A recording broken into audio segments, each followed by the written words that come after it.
Hey guys, back with another educational video, and this week we're going to talk about rep ranges and what is the best rep range for building muscle and strength. Now, for a long time, if you go back to some of my videos circa 2013, 14, I spent a lot of time talking about volume. There was quite a bit of research to suggest that volume is the major factor driving hypertrophy and strength. Now, when I talk about volume, I'm talking about how much weight you lifted, how many times you lifted it, and how many sets.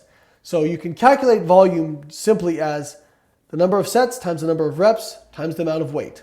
Well, a new study has come out looking at different rep ranges with volume equated and looking at what happens with hypertrophy and strength. So in this study, they looked at hypertrophy and strength after 10 weeks of following 3 different set and rep ranges. In one group, they had untrained men doing sets of 4.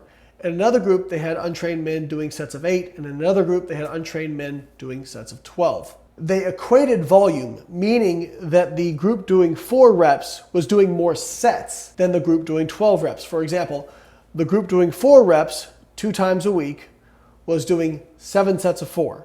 The group doing sets of 12 was doing 3 sets 2 times a week. They equated volume through changing the set number. They did this for 10 weeks and then looked at strength and hypertrophy at the end. What they found was that across all 3 groups, hypertrophy was not different as measured by muscle cross-sectional area. Now, while hypertrophy wasn't different, there was better strength gains in the groups doing 4 and 8 rep sets. 1 rep max strength is a skill. And if you're doing less reps in a set, you're going to be closer to that 1 rep max skill. So what this says in a practical sense is that if you are going to train for strength, you're probably better off at least including some sets at lower rep ranges versus just doing high reps. However, if you're going for hypertrophy, it's basically your personal preference. The caveats are if you're going for hypertrophy, doing sets of low reps might be an inefficient way of doing it. For example, if you got to do 7 sets of 4, that's going to be a lot higher load that you're using, and it's going to take you longer to get through that workout as opposed to just doing 3 sets of 12. Now, if you're a strength athlete, you probably do want to include some low rep sets, like I said. Now, one of the things I was surprised about with this study was that there weren't differences between the 4 rep set and the 8 rep set group. That's probably because they were untrained people. And the training response was so robust that it was not sufficient to pick out differences between the groups. I think if these had been trained individuals, we would have seen a little bit of a difference between the 4 rep group and the 8 rep group, but we didn't. And that is a limitation. Another limitation is it's only 10 weeks.